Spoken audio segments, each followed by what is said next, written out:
TT के अपने साथियों के साथ एक नाटक की प्रस्तुति करने जा रही हूँ। मेरा आपसे अनुरोध है कि आप इस नाटक को ध्यानपूर्वक देखें और अपने मन में विचार करें कि हमारे समाज के लिए संविधान क्यों आवश्यक था। तो चलिए शुरू करते हैं एक छोटे से नाटक की प्रस्तुति। संविधान के निर्माता की कहानी कक्षा 9 के होनहारों के साथ।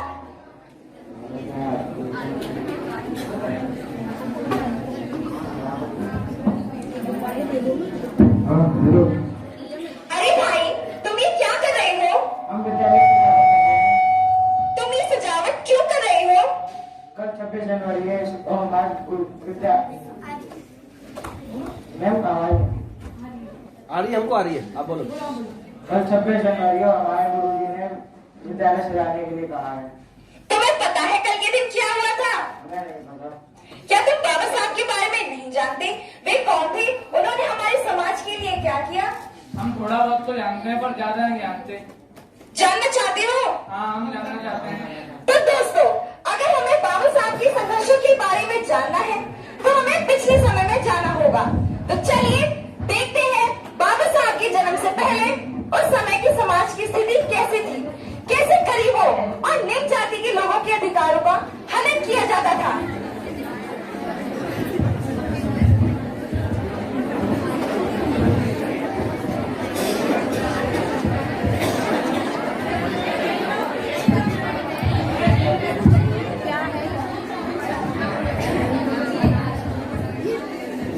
मना किया ना बोलने को।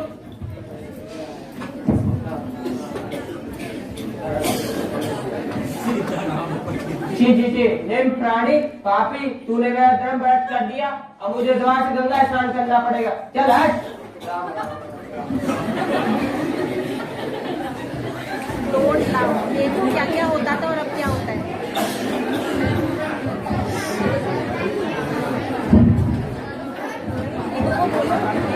इधर से फेस इधर करो।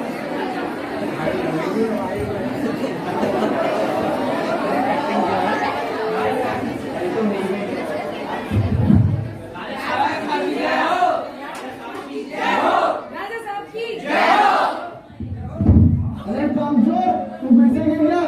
तुम सबसे पहले कितनी बार याद रखा है? अगर इस बार अच्छा मैच नहीं मिला तो तुम सबके पूरे परिवार को बंदी बना लूंगा और पूरी जिंदगी तुमसे काम करवाऊंगा। चल खड़ा हो, चलो काम करो, काम चोर। तो दोस्तों, आपने देखा कैसे समाज में जातिवाद का जहर फैला हुआ था, कैसे गरीबों को प्रताड़ित किया जाता था, उसे जबरदस्ती कर लिया जाता था। तो चलिए अब देखते हैं घर के अंदर बालिकाओं की शिक्षा की स्थिति।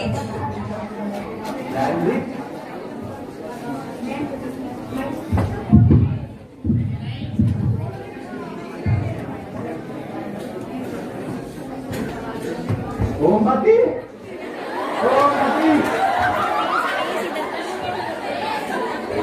उसका खाना बना की नहीं। अरे जा। क्या कर रही है?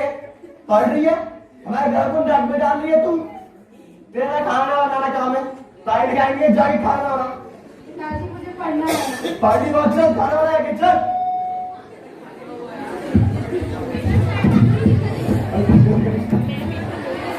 तो दोस्तों, आपने देखा जाता था उनको पढ़ने का कोई भी अधिकार नहीं दिया गया था। अगर वे पढ़ने के लिए अपनी आवाज उठाती तो उनकी आवाज को बेरहमी से दबा दिया जाता था। तो चलिए अब देखते हैं पूजा पाठ और धर्म की स्थिति।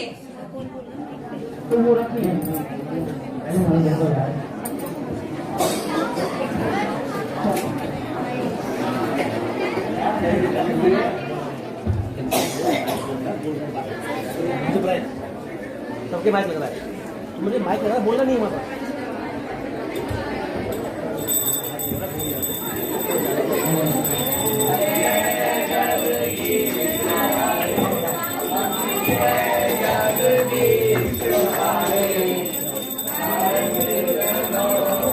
तुम नहीं आ सकते। पर क्यों? तुम ऋण प्राणी हो, मतलब? छोटी जाति के। पर मंदिर में क्यों नहीं आ सकता मैं? ये ऊंची जाति का कुआं है और तुम नीची जाति का, इसमें नहीं आ सकते, हटो पीछे। पर मंदिर पर तो हर मनुष्य का अधिकार है ना? नहीं, तुम नहीं आ सकते, हमारा समाज बुरा मान जाएगा इससे, तुम नहीं आ सकते, हटो।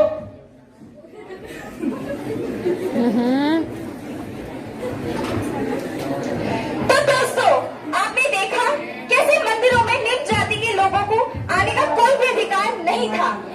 तो लेकिन दोस्तों, फिर वह समय भी आया जब इस कटीले वन में एक पुष्प खिला और हमारे बाबा साहब भीमराव अम्बेडकर जी का जन्म हुआ। तो चलिए देखते हैं फिर एक सोच उनके बाल्यकाल के दौरान।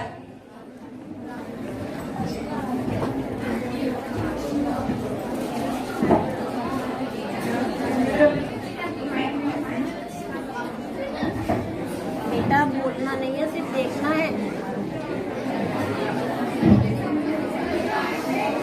रिया,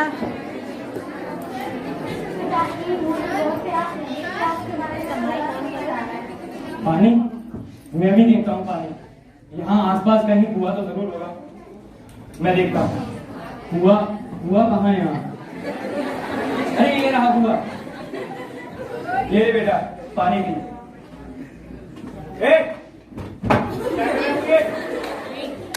मैं अपने बेटे को पानी पिला रहा था। नहीं, तू अपने बेटे को पानी पिला सकता। पर क्यों? क्योंकि तो निम्न प्राणी है। पर पानी पिलाने से किसी निम्न प्राणी का क्या मतलब? नहीं, क्योंकि ये कुआं में हुआ है, कुछ लोग इसका प्रयोग कर सकते हैं, तुम जैसी नीची जाती नहीं। पर मेरे बेटे को प्यास लगी है तो उसे और कहाँ पानी पिलाऊं मैं? मुझे कुछ नहीं सुनना, तुमने इसको कैसे छुआ कुएं को? तो अब पानी कहाँ पिलाऊं? अब तू हमसे जबान चलाया है? बस जबान मुझे लोगों से आप जबान देख क्यों रहे हो? आप मेरे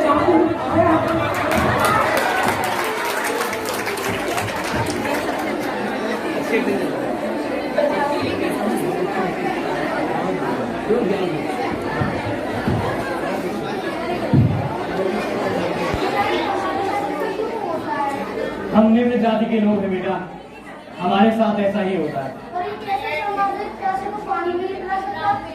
हमारे साथ तो सदियों से यही होता आया है बेटा, और ये समाज हमें कभी इज्जत नहीं दे सकता। बेटा, अमावस्या की रात चाहे कितनी भी काली क्यों ना हो, सूर्योदय तो होकर ही रहता है।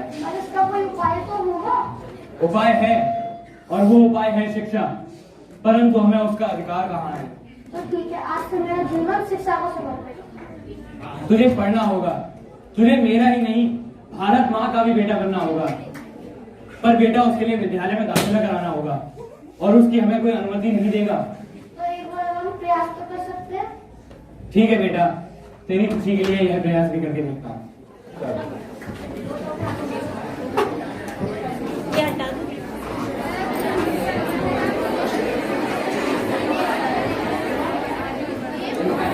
लोटा हटा दो।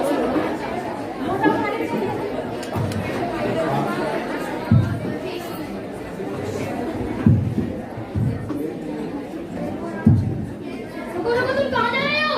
गुरुजी से मिलने। नहीं, तुम नहीं मिल सकते। पर क्यों? क्योंकि तुम निम्न जाति की हो और निम्न जाति को विद्यालय में आने का अधिकार नहीं है। पर हमें तो गुरुजी से मिलने दीजिए, बहुत महत्वपूर्ण काम है। नहीं, तुम नहीं मिल सकते। देखिए, ऐसा मत कहिए, हम आपसे हाथ जोड़कर विनती करते हैं। अब एक बार उनसे पूछकर तो आइए। तो रुको।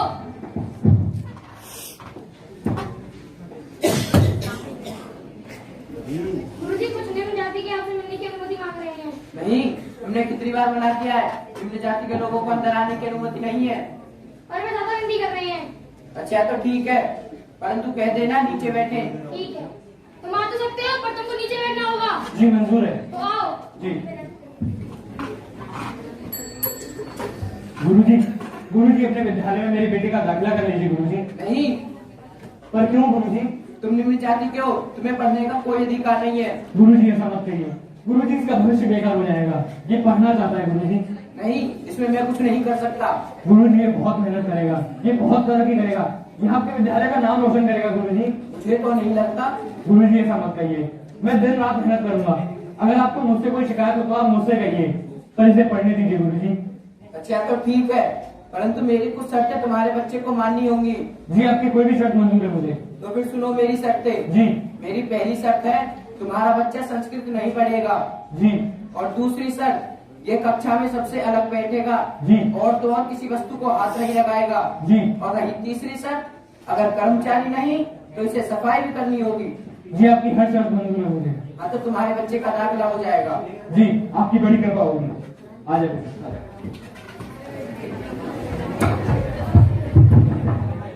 दोस्तों, क्या आप जानते हैं डॉक्टर B.R. अम्बेडकर उच्च शिक्षित थे। वे 20वीं सदी के सबसे ज्यादा पढ़े लिखे राजनेता थे और उन्होंने ये संदेश भी दिया कि पढ़ो, संगठित रहो और संघर्ष करो। तो चलिए इस कड़ी में आगे बढ़ते हैं और कुछ वर्षों बाद कक्षा कक्ष की स्थिति देखते हैं।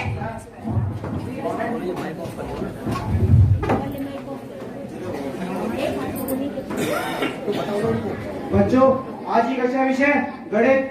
बोलो बच्चों, 1 2 3 4 5 6। मैंने अपना काम समाप्त किया। क्या मैं बैठ सकता हूँ? बैठ जाओ। नहीं गुरुजी, ये यहाँ नहीं बैठेगा। अगर ये यहाँ पर बैठेगा तो हम यहाँ से चले जाएंगे। हाँ अच्छा ठीक है तुम उस स्थान पर बैठ जाओ। तुम यहाँ नहीं बैठ सकते क्योंकि तुम एक अछूत हो। अछूत को पढ़ने का अधिकार कहा। क्यों? इस सवाल का उत्तर तुम मुझसे नहीं पूछ सकते हो। तो होगा, जाओ जाके अपना काम करो। बच्चों, आज की कक्षा समाप्त नहीं होती है।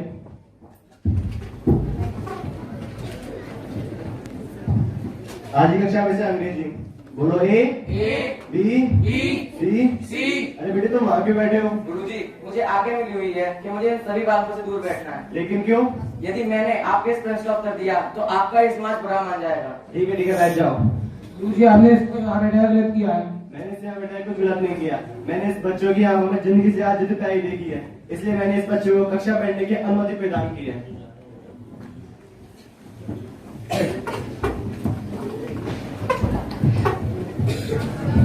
तो दोस्तों, प्राचीन हिंदू समाज के नियमों के अनुसार निम्न जाति के लोगों को पढ़ने का कोई अधिकार नहीं था।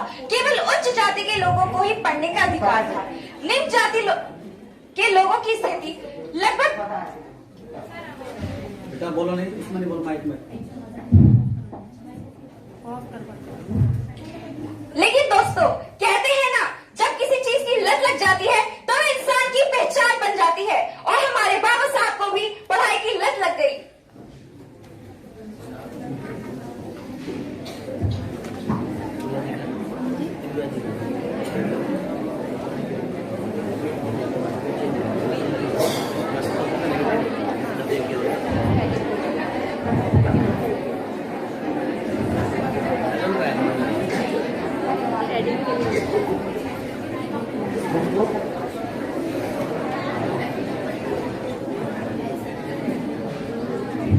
अरे बेटा कितना पढ़ोगे?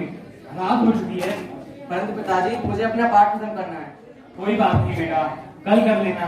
यदि पिताजी मैंने आज का कार्य कल पे टाला तो आज बुरा मान जाएगा। बहुत अच्छे बेटे, खूब तरक्की करो, झुक झुक जियो।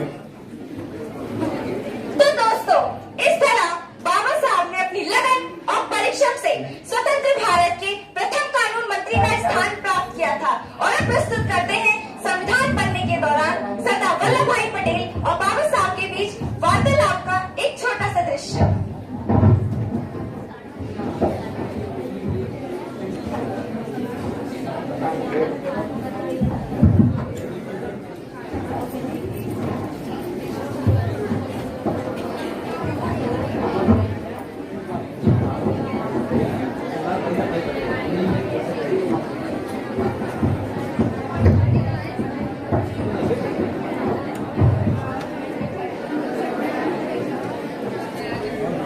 नमस्कार पटेल जी। नमस्कार अम्बेडकर जी। आपने मुझे कैसे याद किया? अम्बेडकर जी, मुझे आपसे एक महत्वपूर्ण बात करनी थी और वो बात यह है अम्बेडकर जी, मुझे लगता है आपको हमारे संविधान में से आरक्षण शब्द हटा ही देना चाहिए, क्योंकि देश की इस स्थिति में जोखिम उठाना बिल्कुल ठीक नहीं होगा। जोखिम? मुझे तो कहीं जोखिम नजर नहीं आ रहा। जोखिम ये है, यदि आप देश के विशेष वर्ग को आरक्षण देंगे तो देश के दूसरे वर्ग के लोग भी आरक्षण की मांग करेंगे, जिससे पूरे देश में जातिवाद का जहर फैल जाएगा। यदि देश का प्रधानमंत्री आरक्षण की मांग कर सकता है तो इन निम्न जातियों को भी अधिकार है अपने आरक्षण की मांग करने का। और यदि आप जहर की बात करते हैं तो जहर तो आज तक स्त्रियों ने और हम जैसे निम्न प्राणियों ने सहा है इस सामाजिक कुरीतियों और बुराइयों का। किंतु मेरा आशय वह नहीं जो आप समझ रहे हैं। यदि आपको इस संविधान से कोई आपत्ति है तो मैं कानून मंत्री के पद से हटने के लिए तैयार हूँ। और ये लीजिए मेरा इस्तीफा। सारा भारत यह जानता है आपके अलावा इस संविधान को कोई और आकार नहीं दे सकता। इसलिए आप ही यह कार्यभार संभालें। हमें आपसे पूर्ण उम्मीद व विश्वास है कि आप हमें उत्तम भारत व संविधान देंगे। जी बिल्कुल, धन्यवाद।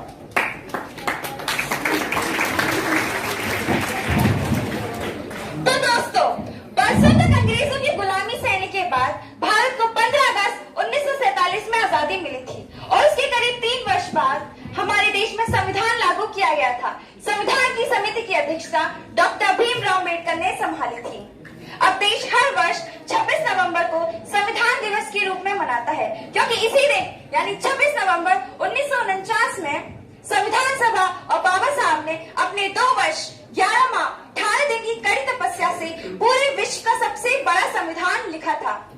लेकिन 26 जनवरी की तिथि को इसलिए चुना गया था क्योंकि 1930 में भारतीय राष्ट्रीय कांग्रेस ने भारत को पूर्ण स्वराज घोषित किया था। अब भारत देश हर वर्ष 26 जनवरी को गणतंत्र दिवस के रूप में मनाता है। आज आपने इस नाटक में देखा कि हमारे देश में कितने भेदभाव होते थे। वे भेदभाव रंग, जाति और धर्म के होते थे। उन लोगों को कुएं में से पानी नहीं पीने दिया जाता था, उन लोगों को मंदिरों में भी नहीं जाने दिया जाता था, यहाँ तक कि लड़कियों को शिक्षा का अधिकार भी नहीं था। लेकिन बाबा साहब ने इन सब अत्याचारों के विरुद्ध अपनी आवाज उठाई